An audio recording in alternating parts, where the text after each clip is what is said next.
BSc class 9 history में हम लोग का चैप्टर पढ़ने वाले हैं रशियन रेवोल्यूशन। बहुत इंपॉर्टेंट चैप्टर है। ये सिर्फ क्लास 9 के लिए आप लोग के लिए इंपॉर्टेंट नहीं रहने वाला है। इनफैक्ट क्लास 10 में जो आप लोग जाइएगा तो फर्स्ट चैप्टर आप लोग का जो पढ़ेगा that is nationalism in Europe, उसमें भी इसका बहुत सिग्निफिकेंस है। इवन 11 12 में यदि आप में से कोई ह्यूमैनिटीज लेकर के परस्यू करेगा या फ्यूचर में कोई सिविल सर्विस की तैयारी करने जाएगा तो इस चैप्टर का बहुत सिग्निफिकेंस है। और यदि एकेडमिक्स का बात छोड़ा जाए तो इस चैप्टर में हम लोगों को बहुत सारे अलग अलग टर्म्स के बारे में पता चलने वाला है। जैसे फॉर एग्जांपल कंजर्वेटिव्स कौन होते हैं, लिबरल्स कौन होते हैं, रेडिकल्स कौन होते हैं, सोशलिस्ट कौन होते हैं और कम्युनिस्ट कौन होते हैं, कार्ल मार्क्स कौन था, कैसे रशिया का पूरा एक सिस्टम पूरा चेंज हो गया, सब के बारे में पढ़ने वाले हैं। बहुत इंटरेस्टिंग चैप्टर है। मगर इससे पहले आप लोग रशिया का इतिहास नहीं जानते हैं, और रशिया का हिस्ट्री जानने से पहले बहुत जरूरी है कि आप लोग जानिए कि ग्लोबल लेवल पे 19th सेंचुरी के पहले सिनेरियो क्या था। उसको यदि हम लोग वहां से समझना स्टार्ट करेंगे ना तो आप लोगों को रशिया का पूरा एंटायर मैटर समझ में आएगा। तो पहले हम लोग आज के क्लास में उस टॉपिक पे बात कर लेते हैं ताकि आप लोगों का कॉन्सेप्ट क्लियर रहे कि रशिया में जो भी कुछ हुआ, जो आप लोग पढ़ने वाले हैं इस चैप्टर में, इन सबके पीछे का कारण क्या था, आइडियोलॉजी क्या था रशिया का। देखिए, 19th सेंचुरी के पहले यदि टाइप्स ऑफ गवर्नमेंट का यदि हम लोग बात करें तो आप लोग को पता होता है एक मोनार्की होता है। मोनार्की में उसके बाद फिर आपका डेमोक्रेसी होता है। मोनार्की ऑल्दो ऑटोक्रेटिक गवर्नमेंट में काउंट किया जाता है। ऑटोक्रेटिक गवर्नमेंट का दो पार्ट होता है, टोटलिटेरियन होता है, अथॉरिटेरियन होता है। इन सब के बारे में आप लोगों को मैंने फ्रेंच रेवोल्यूशन के बारे में बता दिया। अब बच्चों ध्यान दीजिए, ये 15th सेंचुरी से लेकर के 19th तक यदि वर्ल्ड लेवल पे बात किया जाए तो पूरे एंटायर वर्ल्ड में जो फॉर्म ऑफ गवर्नमेंट चल रहा था वो मोनार्कियल हुआ करता था। मतलब राजा लोग रूल किया करते थे।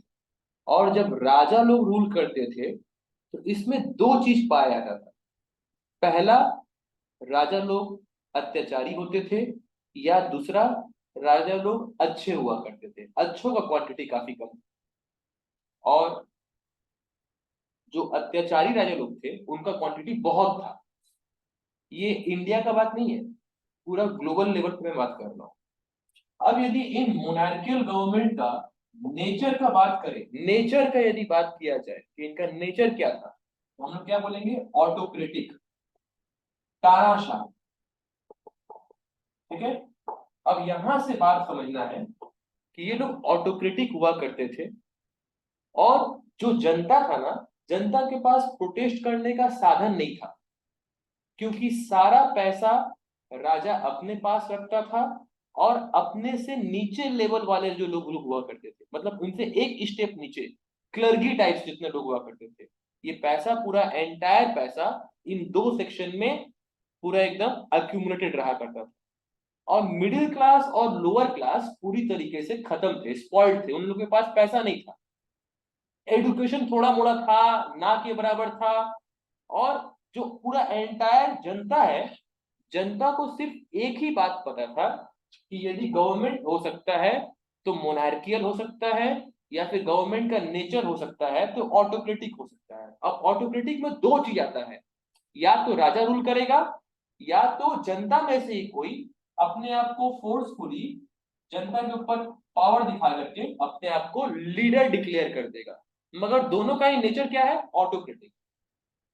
जनता के पास कभी वो कॉन्सेप्ट था ही नहीं कि डेमोक्रेसी बोल करके कुछ हो सकता है।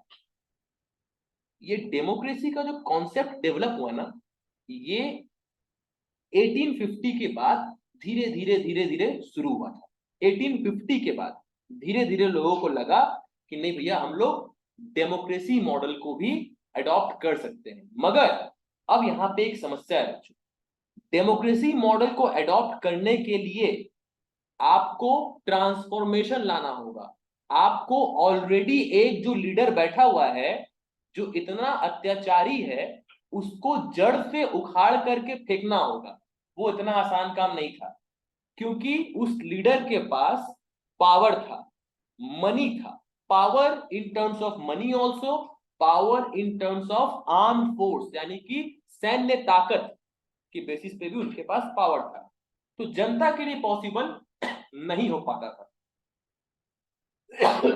पॉसिबल नहीं हो पाने का एक कारण ये भी था कि मान लीजिए 100 पॉपुलेशन है मिडिल क्लास का या आम जनता का, सबके सब लोग राजा के खिलाफ प्रोटेस्ट नहीं करने वाले। 100 में से 40 लोग प्रोटेस्ट करना चाहते थे, बाकी 60 लोग प्रोटेस्ट करने के लिए रेडी नहीं थे। यदि वो 100 के 100 मिलकर प्रोटेस्ट किए होते ना, तो राजा भी हटता और राजा के लोग भी हटते। तो सर वो 60 लोग जो थे वो लोग क्यों प्रोटेस्ट नहीं कर रहे थे? Lack of education. उनके पास नॉलेज नहीं था, उन लोगों को मतलब ही नहीं पता था कि आजादी का मतलब क्या होता है, फ्रीडम का टेस्ट क्या होता है। They were not aware of this entire things. धीरे धीरे 1850 के बाद कुछ पढ़े लिखे लोगों की संख्या बढ़ने लगी, कुछ पढ़े लिखे लोगों की संख्या बढ़ने लगी। जब उनकी संख्या बढ़ी तो एक नया दौर आया, एक नया सिस्टम आया। क्या नया दौर, क्या नया सिस्टम आया? वो लोग अपना अपना आइडियोलॉजी रखना शुरू किए। वो लोग बोलने लगे अपने राइटिंग्स के द्वारा कि सोसाइटी कैसा होना चाहिए। अब सबका अलग अलग आइडियोलॉजी था, सबका अलग अलग कॉन्सेप्ट था। जब राजा रूल करता था या लीडर रूल कर रहा है, तो एक बात ध्यान रखिएगा, वो लोग पूरा पैसा को अपने पास टान कर रखते थे, जनता के पास कुछ नहीं होता था। आम जनता किसी भी देश में इस समय जो पॉपुलेशन था, पॉपुलेशन का 90% population middle class and lower class से कॉम्प्राइज था। Middle class and lower class, और 10% होता था जो लोग रिच क्लास के हुआ करते थे। अब इन 90% जनता को पूरा एक साथ इकट्ठा करने के लिए ये रेवोल्यूशनरीज का बहुत बड़ा रोल था, फिलोसोफर्स थिंकर्स का बहुत बड़ा रोल था, जो अपने लोग फ्रेंच रेवोल्यूशन में पढ़े, लॉके के बारे में पढ़े, रसू के बारे में पढ़े, है तो उसी तरीके से यहाँ का सिनेरी भी हम लोग देखेंगे। 3 अलग अलग मॉडल के लोग हम लोग को देखने मिलेंगे, अलग अलग थॉट लेकर के। एक हो गए लिबरल्स, एक हो गए कंजर्वेटिव्स, एक हो गए रेडिकल्स। ध्यान रखिएगा, 3 अलग अलग मॉडल के लोग हम लोगों को देखने मिलेंगे। इन तीनों का आइडियोलॉजी अलग था। जब आप इन तीनों के बारे में पढ़ेंगे ना, स्टार्टिंग में, जब स्टार्टिंग में पढ़ेंगे, आपको लगेगा कि ये लोग बहुत अच्छा बात करते थे। जैसे लिबरल्स का यदि बात करें, मेरे को सबसे ज्यादा पर्सनल लेवल पे यदि किसी पर्टिकुलर इन तीनों में से चिढ़ है, तो वो लिबरल्स लोगों से। ये लिबरल्स वो लोग होते हैं जिनको पूरा दुनिया अच्छा लगेगा, अपना ही देश कभी अच्छा नहीं लगेगा। ये लिबरल्स वो होते हैं जो लोग डेमोक्रेसी का बात करते हैं, इक्वलिटी का बात करते हैं, सारे रिलीजियंस को मिला करके चलने का बात करते हैं, यानी कि सेक्युलरिज्म का बात करते हैं, मगर वही बोलते हैं कि महिलाओं का वोटिंग राइट नहीं होना चाहिए। देखिए इनका अलग इक्वालिटी का लेवल चलता है। तो इसीलिए लिबरल्स से हमको बहुत ज्यादा चिढ़ है। ये लिबरल्स वो लोग होते हैं जो कसाब जैसे आदमियों को भी बोलते हैं कि उनके लिए ह्यूमैनिटी पोजेस करिए। वो आतंकवादी है तो क्या हो गया, मगर इंसान है, उसको सजा नहीं मिलना चाहिए। ये लिबरल्स वो लोग हैं जो लोग सेक्युलरिज्म के नाम पे देश को बेचने के लिए भी रेडी हो जाते हैं। तो मेरे को सबसे ज्यादा चिढ़ इन लिबरल्स से। क्या होता है ना, जब लोग बेसी पढ़ाई लिखाई करने लग जाते हैं, तो एक ऐसा लेवल होता है जहां पे आ करके वो लोग रुक जाते हैं। उनको लगता है कि अब इसके आगे कोई लेवल नहीं है, हालांकि इसके आगे बहुत लेवल है, मगर इनको लगता है कि जिस लेवल तक पहुंच गए हैं उससे ऊपर कुछ है नहीं। ये लोग अपने आप को वर्ल्ड के सबसे इंटेलेक्ट आदमी समझने लगते हैं। इन लोग को लगता है इनका थिंकिंग ये दुनिया में सबसे ज्यादा यूनिक है। और उसके बाद देखिएगा, इनसे बात करते करते आपको समझ में आएगा कि इनका दिमाग का वायरिंग पूरा फ्यूज हो गया है, शॉर्ट सर्किट हो गया है, अंदर में ब्लास्ट ब्लास्ट हो गया है, वापिस से रिपेयरिंग नहीं हुआ है। जिसके वजह से यदि इनके भरोसे किसी देश को छोड़ दिया जाए, तो ये लोग जिस देश में रहेंगे उस देश को तो पक्का बेच के निकल जाएंगे, इतना फॉर श्योर है। वो देश सेल आउट हो जाएगा। और कोई जरूरी नहीं है कि कोई बाहर से पढ़ लिख करके आया है तो बहुत बड़ा ज्ञानी होगा। और हालांकि वो लिबरल है, वो ज्ञानी नहीं है। बाहर से पढ़ा लिखा हुआ आदमियों का यदि बात किया जाए तो एंटोनियो का बेटा भी तो बाहर से पढ़ लिख करके आया है ना। एंटोनियो नहीं समझे आप लोग? एंटोनियो हो गई सोनिया गांधी, इटालियन है ना, तो उनको एंटोनियो बोलने से चिढ़ जाती है। ठीक है, तो उनका जो बेटा है राहुल गांधी, वो भी तो बाहर से पढ़ करके आया है तो वो भी हाई लेवल लिबरल है। उनको हर देश का सपोर्ट चाहिए, उनको हर देश अच्छा लगता है, अपने ही देश में उनको बहुत सारा समस्या दिखता है। हालांकि उस समस्या का समाधान नहीं है उनके पास कोई, वो बस खाली मिस्टेक्स निकालने वाले आदमी में से है, सोल्यूशन कहीं नहीं है उनके पास। तो ये लिबरल्स होते हैं। अब देखिएगा ये तीनों लोग ना डेमोक्रेसी का बात कर रहा है, हालांकि तीनों का अपना अलग अलग स्वार्थ है, जो आप लोगों को इस चैप्टर में हम दिखा देंगे। जैसे जैसे चैप्टर आगे बढ़ते जाएगा आपको समझ में आएगा कि जनता में से, ध्यान रखिएगा, 90% मिडिल क्लास लोगों में से बहुत सारे ऐसे लोग थे जो लोग बोल रहे थे कि भैया राजा को हटा दो, राजा रहता है तो राजा अत्याचार करता है, हम में से किसी को बना दो। ठीक है, अब ठीक है, हम में से कोई तो बन गया, चलिए बढ़िया बात है। तो आप लोग बोलेंगे सर तो डेमोक्रेसी आ गया, नहीं आया है। क्योंकि हम में से के लिए जो वोटिंग हो रहा है ना, वोटिंग में इस पॉपुलेशन में भी जो एकदम पुअर क्लास लोग हैं उनको वोटिंग राइट दिए ही नहीं गया, मतलब उनके कम्युनिटी में से कोई था ही नहीं। महिलाओं को वोटिंग राइट दिया ही नहीं गया। तो मतलब इस 90% में से 45% जो लोग थोड़ा पैसे वाले हैं, जो लोग थोड़ा पढ़े लिखे हैं, वो लोग सिर्फ अपने में से ही लोगों को लीडर बना करके देखना चाहते हैं। और बाकी 45% जो है वो लोग मर भी जाए तो इनको कोई मतलब नहीं। और महिलाओं का बात तो छोड़ ही दीजिए, महिलाओं को कोई वोटिंग राइट नहीं मिलेगा। और ये लोग बोलते हैं कि we are better than monarchial rule because we promote equality. Equality in what terms? Conclusion ये है कि सब के सब अपना इंटरेस्ट, अपना रोटी सेकने के लिए अपने आप को लीडर बनते हुए देखना चाह रहे थे। और इनसे जो लोअर टाइप के लोग हैं वो लोग मरे कोई दिक्कत नहीं है, बस मोनार्कियल रहेगा तो ये लोग कहां से रहेंगे, राजा तो किसी को नहीं आने देगा।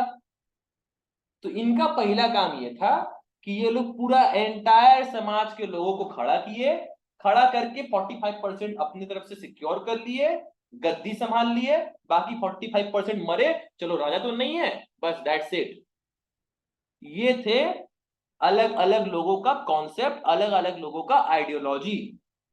अब हम लोग जब चैप्टर को लेकर के आगे बढ़ेंगे तो बहुत सारा इंटरेस्टिंग बात आप लोगों को जैसे जैसे आते जाएगा बताते हुए चलेंगे। एट द सेम टाइम आप लोगों से एक रिक्वेस्ट है कि आप लोग काइंडली अपना कॉपी या पेन निकाल के बैठिए, कॉपी और पेन निकाल के बैठिएगा। कुछ कुछ इंपॉर्टेंट नोट्स है जो मैं आप लोगों को अभी डिक्टेट करने वाला हूं कि लिबरल्स कौन होते हैं और कंजर्वेटिव्स कौन होते हैं, रेडिकल्स कौन होते हैं, इसका एक प्रॉपर नोट्स आप लोग को लिखना है। तो प्लीज मैं पहले वो नोट लिखा दे रहा हूं ताकि आप लोगों को फिर पढ़ने में आसानी होगा। प्लीज नोट इट डाउन जो मैं बोल रहा हूं। लिखिए, द लिबरल्स, थोड़ा फास्ट लिखिएगा, the liberals comma radicals, the liberals comma radicals and conservatives, the liberals comma radicals and conservatives were during the Russian Revolution, were during the Russian Revolution, full stop। मैं फिर से बोल रहा हूं, the liberals comma radicals and conservatives were during the Russian revolution. अब एक line छोड़ के लिखिएगा, जो लिखा रहा हूं उसको थोड़ा समझते हुए लिखिएगा ना तो मजा आ जाएगा, दिल गार्डन गार्डन हो जाएगा, इतना गारंटी बोल दो। बहुत चुन करके ये नोट्स को तैयार किया गया है, इसको प्लीज नोट करिए। Liberals were in favour of, liberals were in favour of social reform, liberals were in favour of social reform. जो आप लोग को बोला ना, ये लोग राजा से समाज को बचाना चाहते थे, ये लोग चाहते थे कि राजा के अत्याचारों से समाज को कोई परेशानी ना हो, इसलिए राजा को उखाड़ करके फेंक दीजिए। अब राजा भी था डैश टाइप का, जिसके पास पावर होते हुए भी इन लोगों को रोक नहीं पाया। वरना ऑटोक्रेटिक तो व्लादिमीर पुतिन भी है रशिया का। थोड़ा आप उसके खिलाफ विद्रोह करके देखिए, उसके बाद व्लादिमीर पुतिन दिखा देगा आपको कि राजा राजा होता है, दूसरे भाषा में बाप बाप होता है, बेटा बेटा होता है। अपने दायरे में रहो। एक और बात जान लीजिए कि व्लादिमीर पुतिन ऑल्दो ऑटोक्रेटिक है, मगर आप लोगों को फ्रेंच रेवोल्यूशन के वक्त मैंने बताया था, ऑटोक्रेटिक में भी दो टाइप के ऑटोक्रेटिक होते हैं। टोटलिटेरियन और अथॉरिटेरियन का बात नहीं कर रहे हैं हम, उनका नेचर का बात कर रहे हैं। एक हो गया अच्छे ऑटोक्रेटिक होते हैं, एक होता है बुरे ऑटोक्रेटिक होते हैं। व्लादिमीर पुतिन एक ऐसा ऑटोक्रेटिक लीडर है जो बोलता है कि हम जनता का सब सेवा करेंगे, जनता को सब कुछ देंगे, मगर मेरे खिलाफ कोई खड़ा हुआ तो बहुत खराब हो जाएगा। और कोई उसके खिलाफ खड़ा होता भी नहीं है। क्यों नहीं होता है? क्योंकि जनता को दिक्कत ही नहीं है।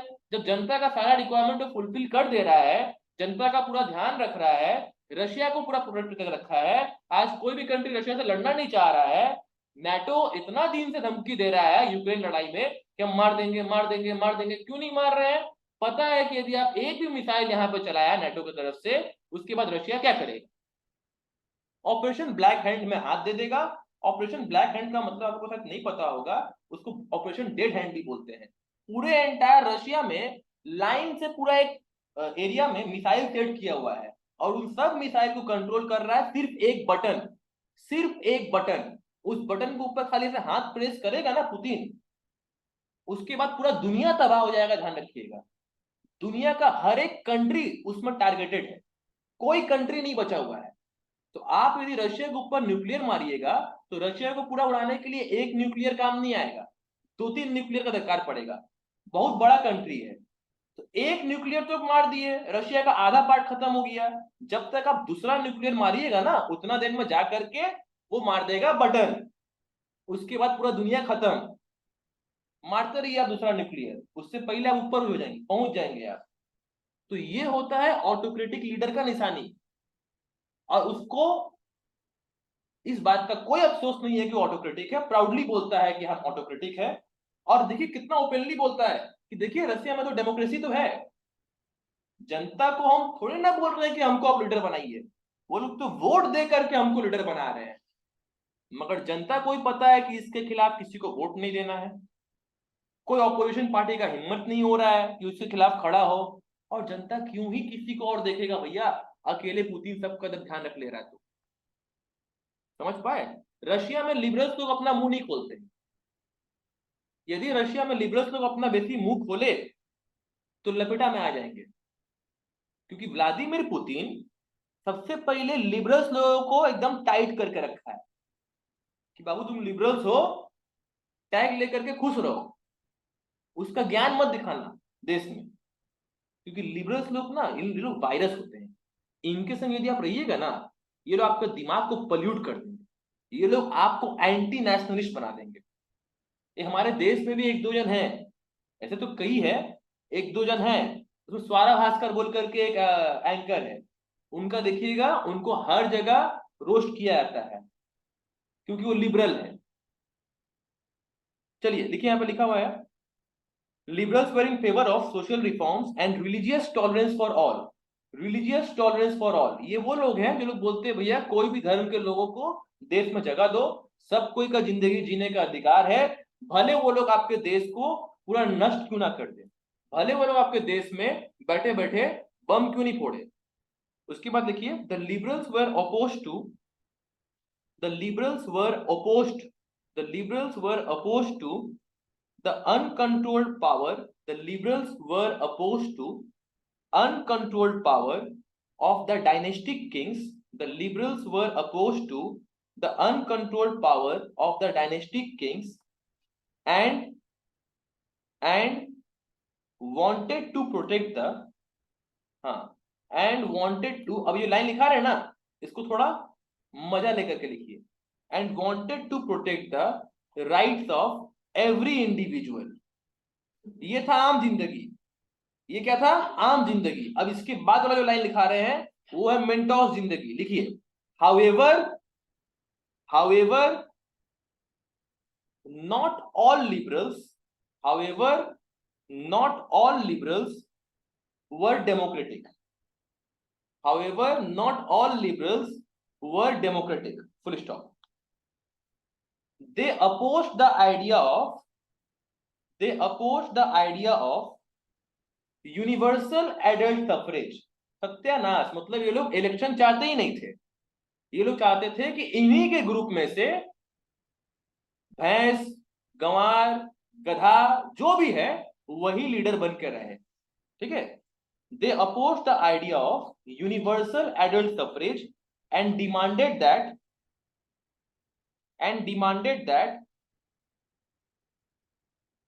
only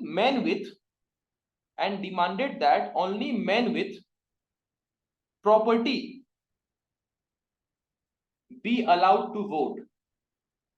Only men with property be allowed to vote. Full stop. उसके बाद देखिएगा आप लोग, radicals were a collection of individuals. Radicals were a collection of individuals who desired a nation where the government was focused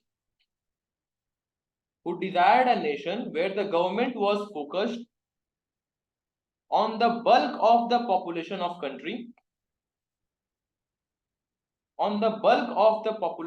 country, full stop. Radicals wanted a nation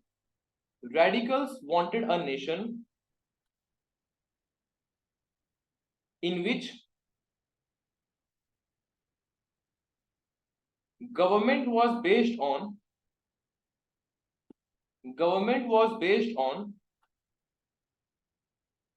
majority of country's population, full stop.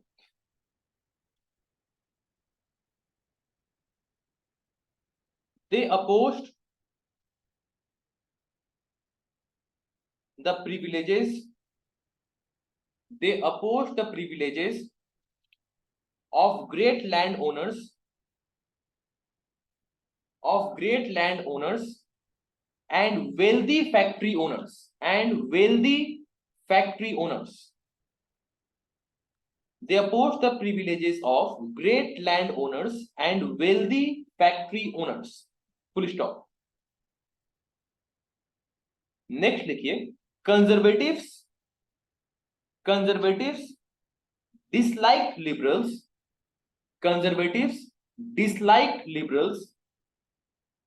And radicals. Conservatives disliked liberals and radicals and felt that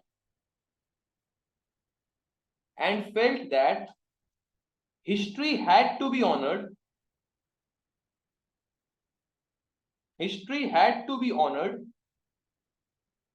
and that a gradual process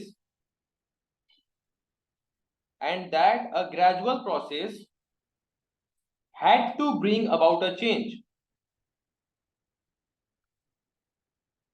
Full stop.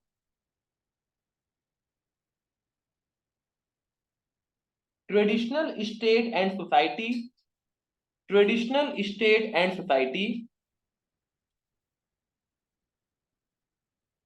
comma, institutions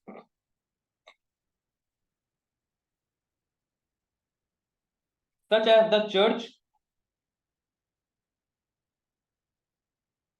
comma, property such as the church, comma, property and the family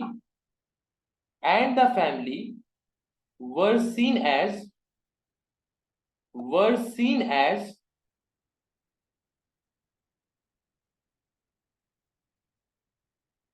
important by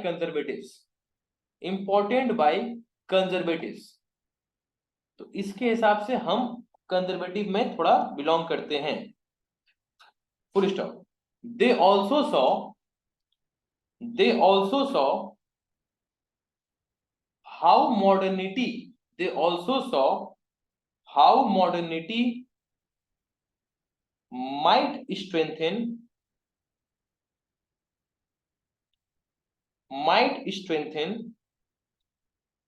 old institutions like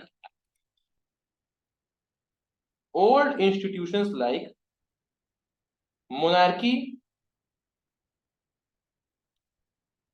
comma, denying the need for a return to denying the need for a return to pre-revolutionary society, denying the need for a return to pre-revolutionary society।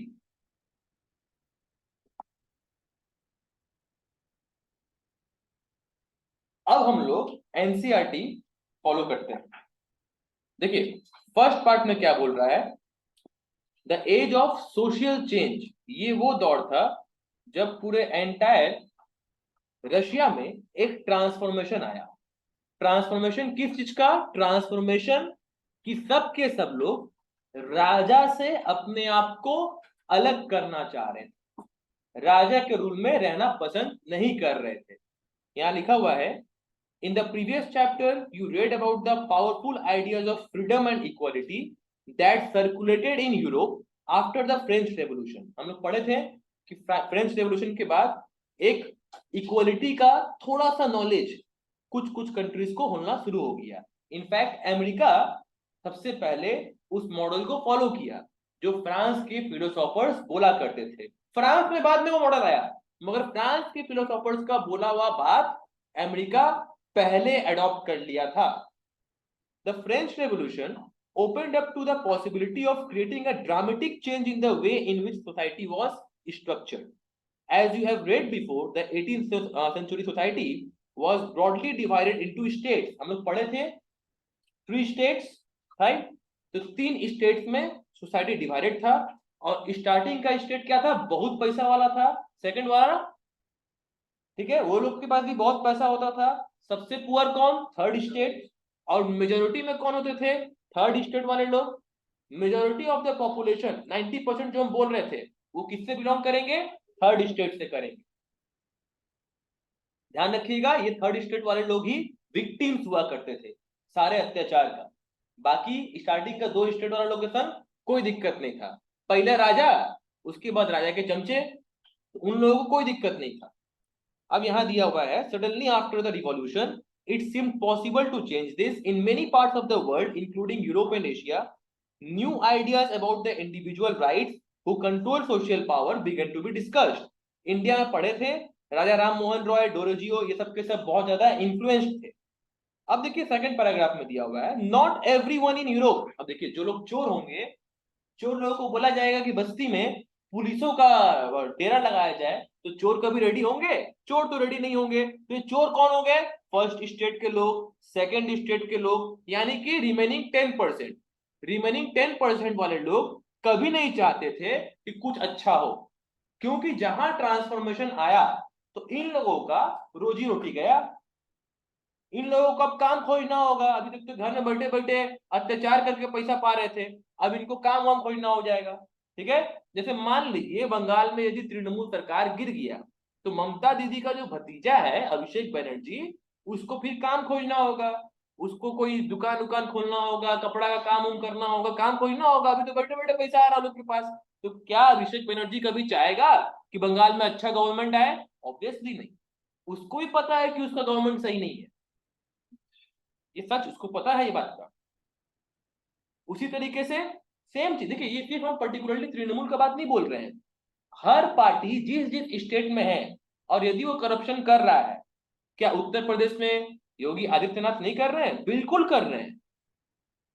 ये particularly Trinamool का लेकर के हम बात नहीं कर रहे हैं, ये बिल्कुल कर। अब ये लोग क्या चाहेंगे कि इनको हटा दिया जाए? भैया राजगद्दी ऐसा चीज होता है ना जिससे कोई नहीं हटना चाहता है। एक अटैचमेंट फेविक्विक लगा के बैठ जाते हैं सबके सब लोग।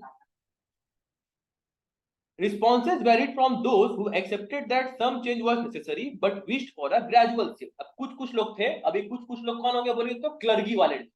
ये लोग बोलते थे, देखिए क्लर्गी वाले लोग क्यों बोल रहे बोलिए तो, क्लर्गी देख रहे भैया इतना साल से हम राजा का चमचागिरी कर रहे हैं, राजा नहीं बन रहे यार, ये क्या बात होगी यार। समझिए बात को मेरा, please understand the theory. Clergy वो लोग थे जो राजा के चमचे होते थे, ठीक है। जब ये नया कॉन्सेप्ट आना शुरू हुआ ना तो लोग बोले देखिए बात तो सही बोल रहा है, ऐसा करते हैं कि सबके सबको भड़का करके राजा वाला जगह खाली करवा देते हैं और हम लोग उसके बाद राजा बन जाएंगे। तो ये लोग क्या बोलने लगे, मन ही मन क्या सोच रहे हैं, भैया इतना साल से राजा का चमचागिरी कर रहे, राजा कब बनेंगे, कितना दिन तक और चमचागिरी करेंगे। तो ठीक है चलो जनता के सामने क्या बोलना है, जनता के सामने बोलना है हाँ भैया देखिए चेंजेस तो दरकार है, मगर थोड़ा आराम से, बेसी छटपटाइए मत और हमको मानते हुए चलिए, काहे कि इन्हीं को राजा बनना है नेक्स्ट। समझ रहे हैं। तो सब अपॉर्चुनिस्ट जितने लोग थे सब मौके का फायदा उठाने में लगे हुए थे, देश के बारे में किसी को कोई मतलब नहीं था। जैसे हमारे इंडिया में गांधी किए हैं, 1939 में सुभाष चंद्र बोस जीत गए थे इलेक्शन। गांधी क्या बोले कि नहीं तुम इलेक्शन जीत गए हो मगर तुम मेरे कैंडिडेट के खिलाफ जीते हो और मेरा कैंडिडेट का हार मतलब मेरा हार। सुभाष चंद्र बोस को आगे कुछ काम करने नहीं दे रहे थे, सुभाष चंद्र बोस बोले बाबू आप लीजिए अपना मेडल रखिए, हमको आपके साथ काम नहीं करना है। पहला ईवीएम हैकिंग कब हुआ, 1939 में हुआ। ईवीएम मतलब वोटिंग मशीन, तो सबसे पहला ईवीएम हैकिंग तो 1939 में हो गया। सुभाष चंद्र बोस एक तरफा जीतने के बाद भी वो सरेंडर कर दिए, लीडर कोई और बन गया, ठीक है। तो ये सब अपॉर्चुनिस्ट बैठे हुए थे। देखिए यहाँ पे दिया हुआ है, responses varied from those who accepted that some change was necessary but wished for gradual shift to those who wanted to restructure society radically। अब कुछ लोग थे जो ऑब्वियसली ये रेडिकली कौन लोग चाहेंगे, जो लोग थर्ड स्टेट में थे, वो लोग चाहते थे कि तुरंत एकदम सारा चेंज हो, क्योंकि ये राजा और राजा के चमचे लोगों के द्वारा जो चलाया जा रहा है ना, ये दिमक की तरह काम कर रहा है, धीरे धीरे पूरा खत्म कर देगा। ये लोग को बेसी दिन और रहने मत दीजिए, तुरंत निकाल के फेंकिए। तो ये लोग रेडिकल ट्रांसफॉर्मेशन चाह रहे थे। इसके बाद का पोर्शन नेक्स्ट सेशन में हम लोग आगे कंटिन्यू करते हैं।